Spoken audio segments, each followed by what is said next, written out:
हाय दोस्तों, कैसे हैं आप लोग।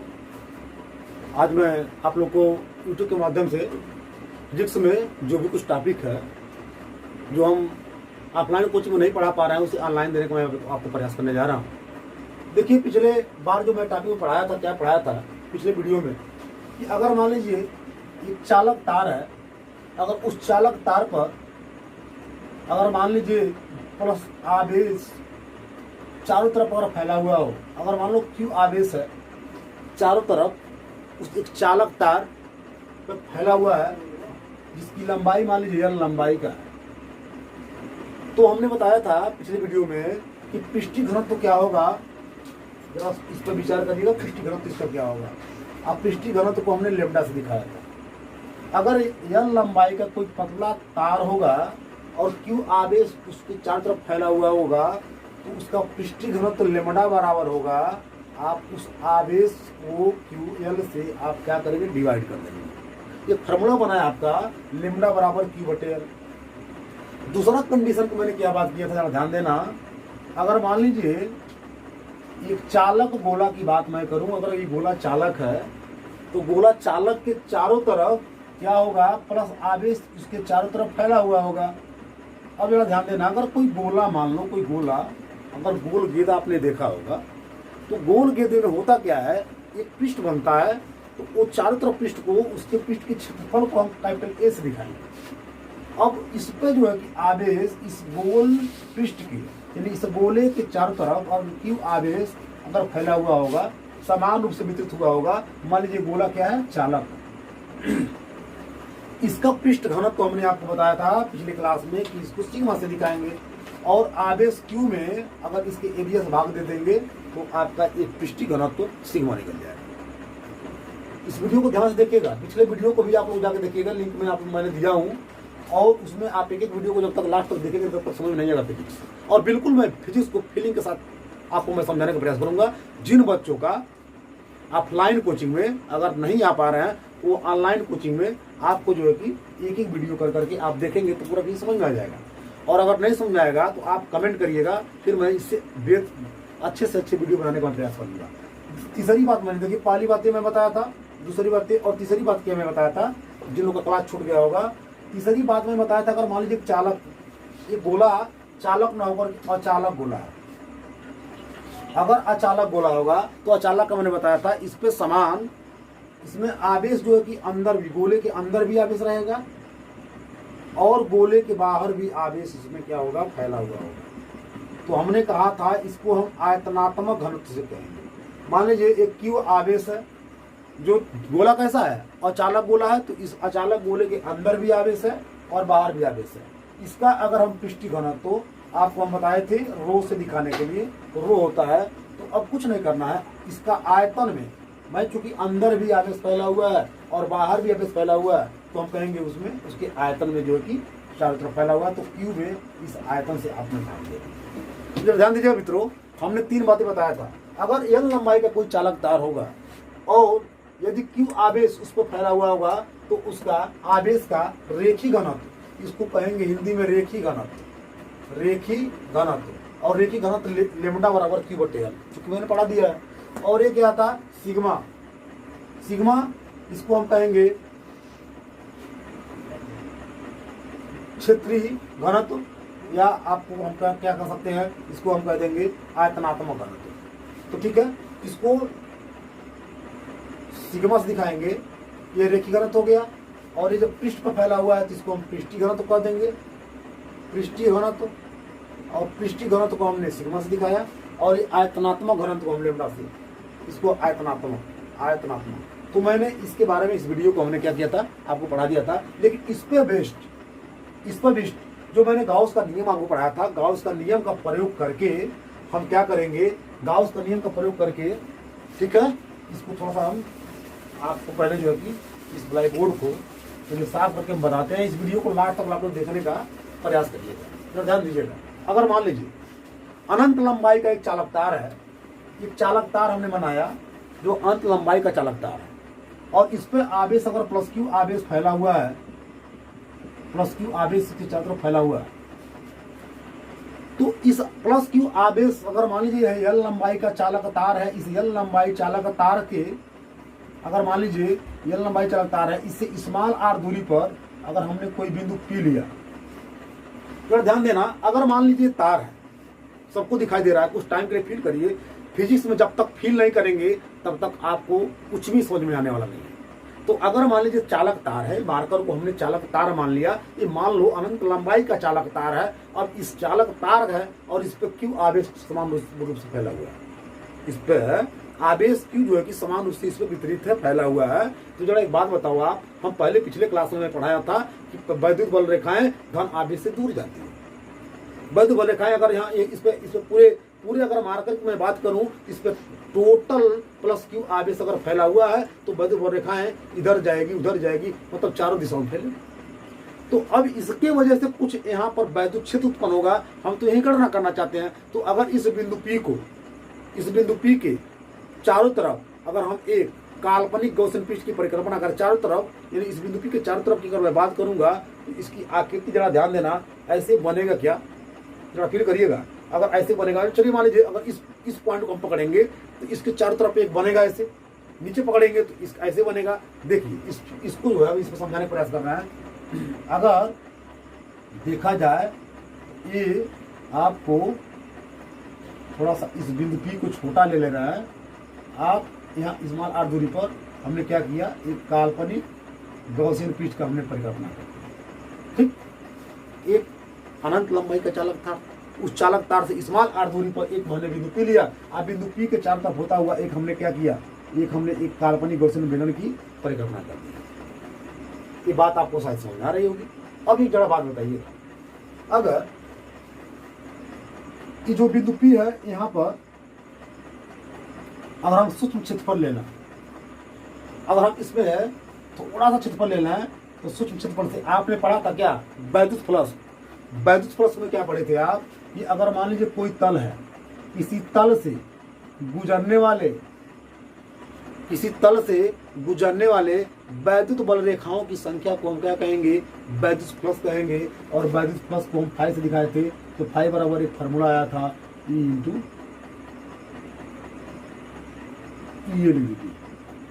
आपका टोटल आया था थीटा में EA cos थीटा, ठीक। अब जरा ध्यान दीजिएगा, अगर कोई तल है, किसी तल से गुजरने वाला वैद्युत फ्लक्स के बारे में अगर हम बात करेंगे, यहाँ दिख नहीं रहा होगा, टेंशन मत लीजिएगा, मैं नीचे इसको आपको कर देंगे, कोई दिक्कत नहीं है। ऊपर थोड़ा सा नहीं अगर पहुंच पा रहा होगा, अगर नहीं दिख रहा होगा तो थोड़ा सा हम नीचे लिखने का प्रयास करेंगे। अगर सूक्ष्म क्षेत्रफल DA से गुजरने वाला सूक्ष्म फ्लक्स d फाई हो, तो हो जाएगा आपका E इंटू DA। अगर यहाँ हम वेक्टर लगा दें और जैसे इस वेक्टर को हटाएंगे तो E into DA cos theta, पिछले क्लास में हमने पढ़ाया, आपको अच्छे से देखिए समझने का प्रयास करिएगा। अगर ध्यान से आप समझेंगे तो समझ में आ जाएगा। जो लोग क्लास छोड़ दिए हैं वो लोग इस वीडियो को घर जाके देखेंगे तो आपको निश्चित रूप से समझ में आएगा। अब जरा ध्यान दीजिएगा, अगर मान लीजिए अगर L लंबाई का चालक तार आपने लिया, कैसी आकृति बन रही है, अगर देखा जाए तो आपने कभी कक्षा 10 में आपने पढ़ा होगा कि ये बेलन की आकृति के रूप में हो रही है।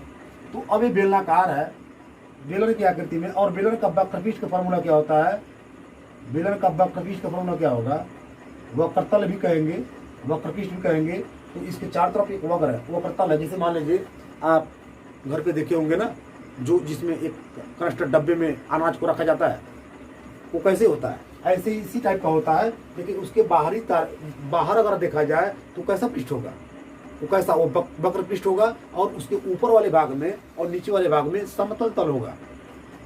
तो ये ऊपर वाला भाग समतल तल है, नीचे वाला भी समतल तल है, लेकिन इधर बगल वाला क्या है, यह एक बेलन के आकृति का बना हुआ है, ऐसे इस टाइप का है। एक बात बताइए, अगर इस जगह पर इस बिंदु P के चारों तरफ अगर सूक्ष्म क्षेत्रफल हमने DA ले लिया, तो सूक्ष्म क्षेत्रफल अगर DA ले लिया, सूक्ष्म क्षेत्रफल को DA को थोड़ा सा दिखाते हैं। मान लीजिए एक अगर पूरा क्षेत्रफल, मान लीजिए एरिया है, अगर पूरा क्षेत्रफल लेंगे तो कैपिटल हो जाएगा। लेकिन थोड़ा सा अगर एरिया इसमें कहीं ले रहे हैं, थोड़ा सा यहाँ एरिया लेंगे, इस थोड़े से एरिया को हम DA कहेंगे। तो अगर DA यहाँ हो, DA यहाँ हो, DA यहाँ हो, DA अगर DA आप पूरा DA को जोड़ देंगे तो टोटल क्या होगा, कैपिटल A होगा नहीं होगा। कुल क्षेत्रफल। अभी मैं तरीका बताऊंगा फिजिक्स में कि जोड़ने का तरीका क्या होता है। जब पूरा जोड़ना होता है तो इसको हम क्लोज इंटीग्रल लगाते हैं। थोड़ा इस वीडियो को आप अच्छे से देखने का प्रयास करेंगे तब समझ जाएगा। क्या कहेंगे आप, माना कि एक अनंत लंबाई का एक चालक तार है जिस पर प्लस क्यू आवेश समान रूप से वितरित है, जिसका पृष्ठीय घनत्व आप अभी पढ़े थे, इसका जिसका पृष्ठीय घनत्व क्या होगा, लैम्डा होगा। क्योंकि इसके पिछले वाले वीडियो में हमने बताया था कि अगर तार जो है कि अगर एल लंबाई का है तो उसका पृष्ठीय घनत्व हम किसे दिखाते थे, लैम्डा। तो भाषा लिखने में कोई दिक्कत नहीं होगा कि माना एल लंबाई का चालक तार है जिसे स्मॉल आर दूरी पर एक बिंदु पी लिया, बिंदु पी से होता हुआ एक काल्पनिक गौसियन पृष्ठ की हमने परिकल्पना किया जो एक बेलन का रूप का है। अब यहाँ पर जरा देखिएगा, हम देख रहे हैं इस जो वक्रतल है वहां पर देखने चाह रहे हैं कि आखिर वहां से कितना वैद्युत फ्लक्स गुजरेगा। उसके बाद हम देखेंगे इसके तल पर कितना वैद्युत फ्लक्स गुजरेगा। तो ये जरा बात बताओ, आपको हम समझाने का प्रयास करेंगे। देखिए मान लीजिए बुक है, ये जो एक बुक है, और अगर हम इसके तल के बारे में बात करें, तो इसकी एरिया देख रहे हैं आप लोग, इसकी क्षेत्रफल डीए ऊपर होगा। इसकी जो एरिया की मैं बात करूंगा तो ये बुक जरा देखिए ध्यान से इसको। तो अगर मैं इसका तल के बारे में बात करूंगा तो यहाँ होगा। अगर अच्छा इस तल के बारे में बात करूंगा तो इसका क्षेत्रफल डीए इधर होगा, इसका ऊपर होगा, इसका इधर होगा, इसका इधर होगा। यानी जो जैसा होगा जिसकी बनावट, अगर मान लीजिए इसको ऐसे थोड़ा सा कर दिए और मैं इस बिंदु का क्षेत्रफल आपसे डीए पूछूं तो इसका डीए क्या हो जाएगा, आपका ऐसे हो जाएगा, क्षेत्रफल डीए यहाँ ऐसे हो जाएगा। फिर जरा समझिए, मैं समझाने का प्रयास करूंगा। अब जरा देखिए ध्यान से। तो थोड़ा सा क्षेत्रफल के लिए कितना फ्लक्स गुजरेगा, इसके तल पर यहाँ पर समतल पृष्ठीय है और वक्र पृष्ठीय है। तो जरा ध्यान दीजिएगा, सूक्ष्म क्षेत्रफल डीए से गुजरने वाला सूक्ष्म फ्लक्स अगर डी फाई हो तो vector E into vector DA होगा। हमने पहले क्लास में पढ़ा था। जैसे ही इस वेक्टर को आप हटाएंगे तो डी फाई बराबर आपका ई ए कास थीटा आ जाएगा। अब हम गाउस के नियम से अनंत लंबाई के चालक तार का हम अनुप्रयोग पढ़ रहे हैं। आप गाउस का नियम आपको पढ़ाए थे।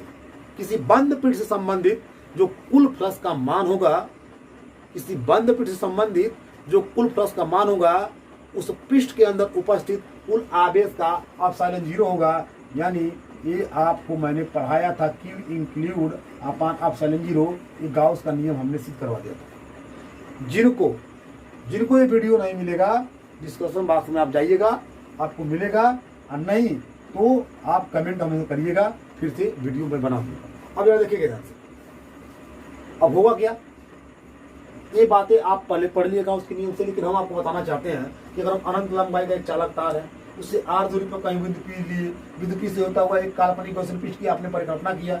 अब देखिए सूक्ष्म क्षेत्रफल डीए से, ये किस पर, वक्रतल वाले पर, यानी सूक्ष्म क्षेत्रफल डीए से गुजरने वाला सूक्ष्म फ्लक्स डी फाई हो तो डी फाई बराबर E into D A. Vector को हटाए आप तो ई ए कास थीटा हुआ। एक बात मुझे बताइए, यहाँ से वैद्युत पर रेखाएं गुजरेंगे नहीं गुजरेंगे, इधर इस साइड में जाएंगे धनावेश से, तो यहाँ पर वैद्युत क्षेत्र की तीव्रता इधर ही है।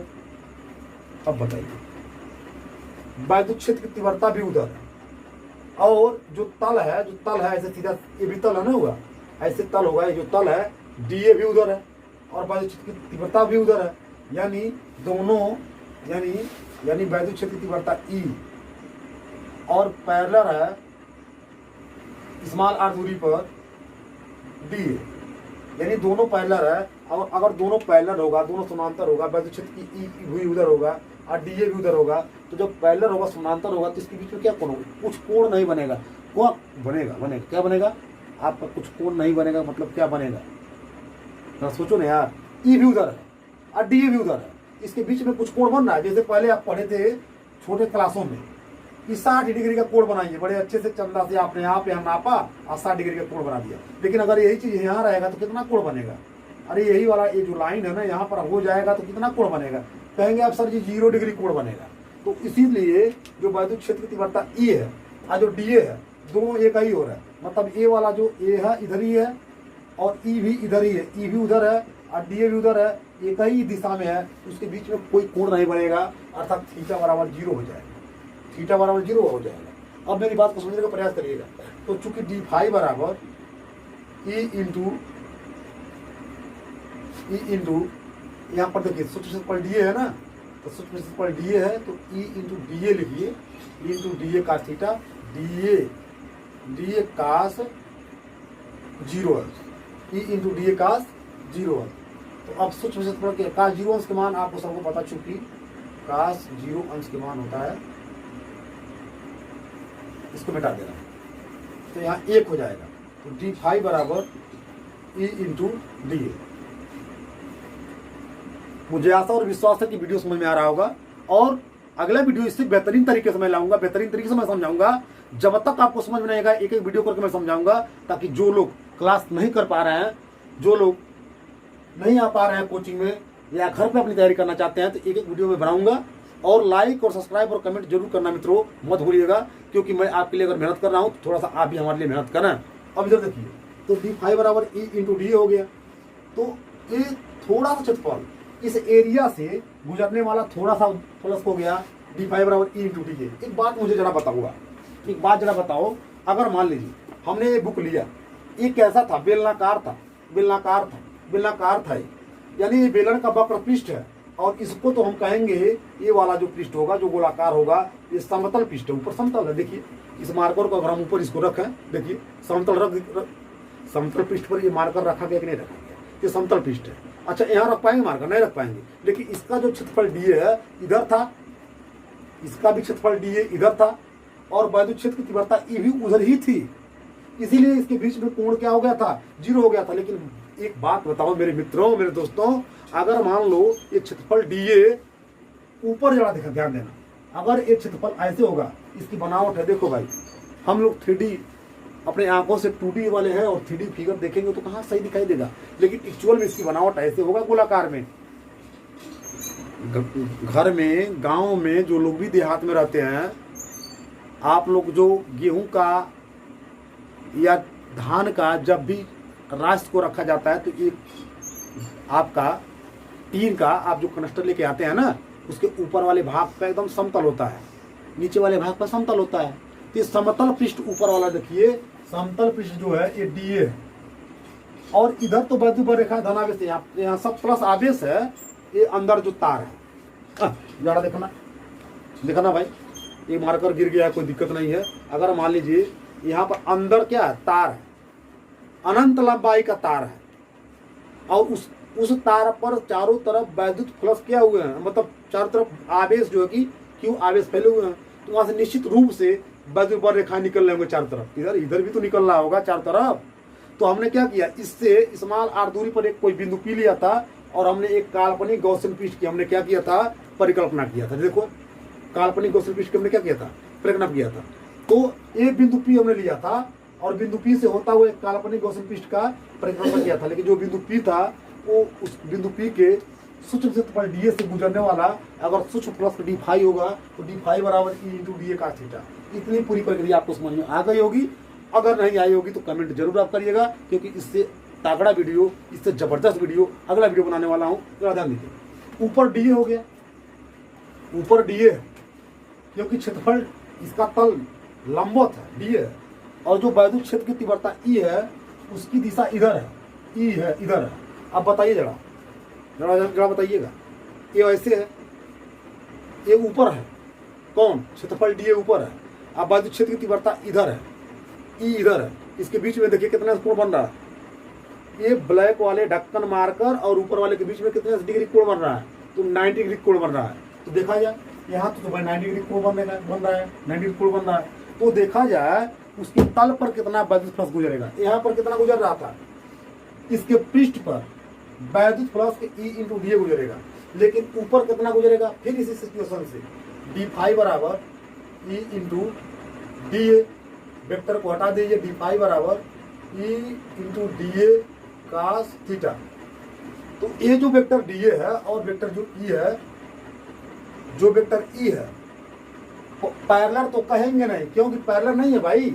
अरे ई उधर जा रहा है, डी उधर जा रहा है, ई उधर जा रहा है, डी उधर जा रहा है, तो इसके बीच में तो 90 डिग्री का कोण बन रहा है ना।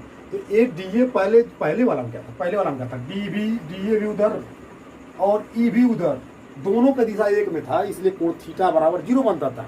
लेकिन एक डी ए ऊपर है, और ये इधर है, इसके बीच में कोण 90 डिग्री का बन रहा है। इसका मतलब सीधा सीधा बात है, सीधा सीधा क्या बात है, ये परपेंडिकुलर है, लंबवत है किसका, इस वेक्टर ई का जो वेक्टर डी ए के साथ जो है कोण बन रहा है वो 90 डिग्री कोण बन रहा है।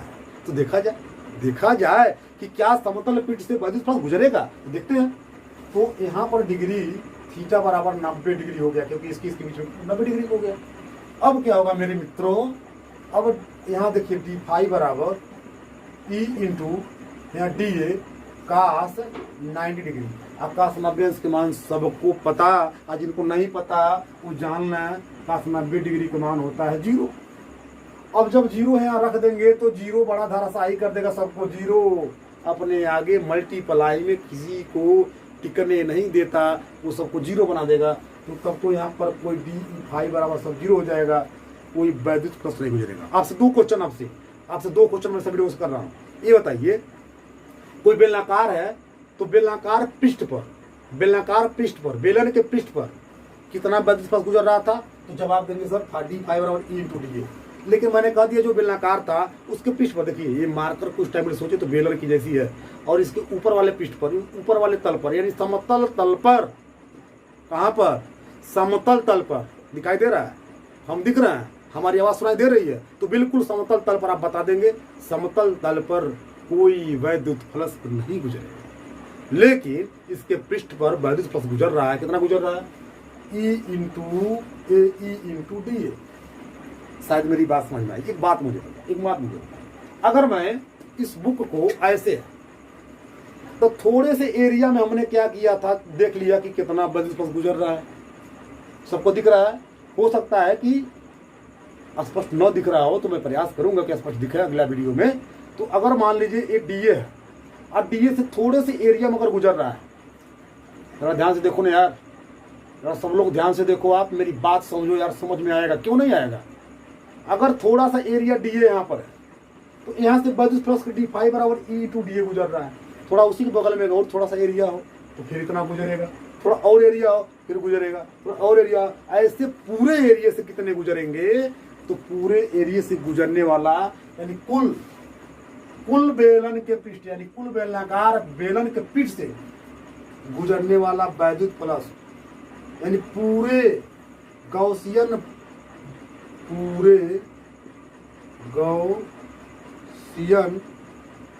पृष्ठ से गुजरने वाला कुल फ्लक्स, देखो पूरे गौसियन पृष्ठ से गुजरने वाला कुल फ्लक्स, यहाँ से तो भैया कुछ गुजरेगा नहीं, बचा है बेलनाकार वाला भाग, तो यहाँ पर गुजरेगा कितना, अगर तनिक डी फाई पूरा फाई बनेगा, तो ये कह देना फाई इधर हो गया। देखिए थोड़ा सा एरिया डी, थोड़ा सा एरिया डी ए, थोड़ा सा एरिया डी ए जोड़ने के लिए जानते हैं, जो कक्षा 12 का अगर मैथमेटिक्स लोग लिए होंगे तो जरा ध्यान दीजिएगा, समाकलन जब आपको सर जी पढ़ाएंगे तो समाकलन में एक सांप के फन के जैसा एक सांप के फन के जैसा एक आपका फिगर बनेगा, और उसमें अगर एक ऐसे काट देंगे, ऐसे काटेंगे तो उसको कहेंगे क्लोज। वो इंटीग्रल, देखिए ये इंटीग्रल का चिन्ह है, आप गोला माने क्लोज, यहाँ क्लोज इंटीग्रल कर देंगे, तो अब बन जाएगा, उसका मतलब समाकलन का मतलब जोड़ना, यहाँ क्लोज इंटीग्रल ई इंटू यहाँ डी ए बन जाएगा, close integral E into D A हो जाएगा। यानी सबको यहाँ तक मेरी बातें समझ में आपको आई है, आ गई होगी, तो जरा ध्यान देना। फिर मैं कह रहा हूँ, पिछला वीडियो देख लीजिएगा जब नहीं आया होगा तो। एक गाउस का नियम मैंने बताया था, फाई बराबर क्यू इंक्लूड अपान एप्सिलॉन 0। अब बताइए इस साइड लेफ्ट हैंड साइड बराबर राइट हैंड साइड, या कह सकते फाई के मान आप क्यू इंक्लूड अपान एप्सिलॉन 0 यहाँ रख दीजिए। समझो यार, इस फाई के जगह पर ये वाला फाई के मान क्यू इंक्लूड अपान एप्सिलॉन 0 है, तो यहाँ नहीं रख सकते हैं क्या, रख सकते हैं। चलो ले आकर रख दे रहा हूँ। अब इसको मैं मिटा दे रहा हूँ, इसको मिटा दे रहा हूँ। चलिए आ जाइए, मैं क्या कर रहा हूँ जरा ध्यान समझिएगा। तो ये हो जाएगा फाई बराबर, मैंने देखो यार ये वाला फाई की जगह पर हमने क्यू इंक्लूड अपान एप्सिलॉन 0 बराबर close integral E into D A. एक बात और जानना है, क्यू इंक्लूड का मतलब, आप बताओ अनंत लंबाई का चालक तार है जिस पर क्यू आवेश है, एल लंबाई का चालक तार है, तो आपको लेमडा बराबर याद आ रहा है, क्या याद आ रहा है? अगर आवेश का रेखीय घनत्व के बारे में हम बात करेंगे तो एल लंबाई का चालक तार था, याद करिए, उस पर क्यू आवेश फैला था, तो पहले फार्मूला मैं बताया था आपको, क्यू अपान क्या हो जाएगा, एल हो जाएगा। यहाँ से क्यू इंक्लूड का मान हो जाएगा, क्यू इंक्लूड का मान हो जाएगा लेमडा एल। देखना मित्रों, इस क्यू इंक्लूड की जगह पर हम लेमडा एल लिख दे रहा हूँ और अपान एप्सिलॉन 0 कर दे रहा हूँ, अब बराबर, यहाँ जरा ध्यान देना, इस ई को साइड में करके क्लोज इंटीग्रल डीए कर दे रहा हूँ।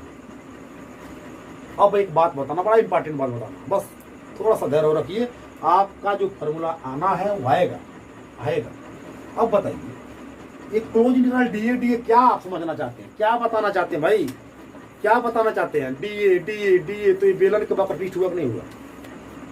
ये बेलन का वक्रपृष्ठ हुआ, और बेलन का वक्रपृष्ठ का फॉर्मूला सबको पता, बेलन का वक्रपृष्ठ फॉर्मूला सबको पता, बेलन का वक्रपृष्ठ फॉर्मूला 2 पाई आर एच होता है, लेकिन चूंकि हम यहाँ लंबाई स्मॉल एल लिए हैं इसलिए 2 पाई आर एल हो जाएगा, 2 पाई आर एल हो जाएगा। क्योंकि अगर देखिए वहाँ बेलन था, जब कक्षा 10 में आप पढ़े थे तो ऊंचाई को आपने एच माना था, लेकिन यहाँ चूंकि एल लंबाई का, तो जो भैया एल ए है वही एल ए वही एल है, एच की जगह पर हमने क्या किया, एल लिख दिया। बात समझ में आई, बात समझ में आई? अब यार देखिए, तो यहाँ भी वही कलाकारी करने वाला हूँ, तो lambda L upon epsilon 0 equal to, E तो रहने दीजिए, इस क्लोज इंटीग्रल यहाँ साइड में क्लोज इंटीग्रल डीए का मान माने टोटल वक्रपृष्ठ का सूत्र हो जाएगा 2 पाई आर एल। शायद मेरी बात सबको समझ में आ रही है, सबको समझ में आ रही है? तो जरा ध्यान दीजिएगा, हो सकता है नीचे न दिखाई दे तो कोई दिक्कत नहीं है, आप जो है ध्यान रखिए। अब जरा देखिए, अब क्लोज इंटीग्रल डीए का मान हो जाएगा 2 पाई आर एल, यहाँ 2 पाई आर एल हो गया। बस मित्रों, अब आपकी कहानी जरा देखो समाप्त होने वाली है। यहाँ इस साइड में आ जाइए, साइड में आ जाइए उधर, यहाँ से इस एल को इस एल से हम कैंसिल कर दीजिए, एल से इस एल को कैंसिल कर दिए, वहाँ दिख नहीं रहा है, मैं लिख दे रहा हूँ, यहाँ इस वाले साइड पे लिख दे रहा है, ई गुणे 2 पाई आर एल बराबर लेमडा एल बटे एप्सिलॉन 0। मैंने कुछ नहीं किया, इस चीज़ को उठा के, क्योंकि नीचे नहीं दिख रहा होगा कुछ लोगों को, तो यहाँ से समझ लेंगे। यहाँ से एक एल को एल कैंसिल कर दिए, अब इस 2 पाई आर को नीचे ले जाइए, तो ई बराबर लेमडा बटे 2 पाई आर एप्सिलॉन 0। अब बताइए लेमडा बटे 2 पाई आर एप्सिलॉन 0, इसको मॉडल में आपके बुकों में दे दिया होगा lambda upon 2 pi epsilon 0, r बाद में कर दिया होगा। तो ये आपका बना फार्मूला, कौन सा फार्मूला भाई? अनंत लंबाई का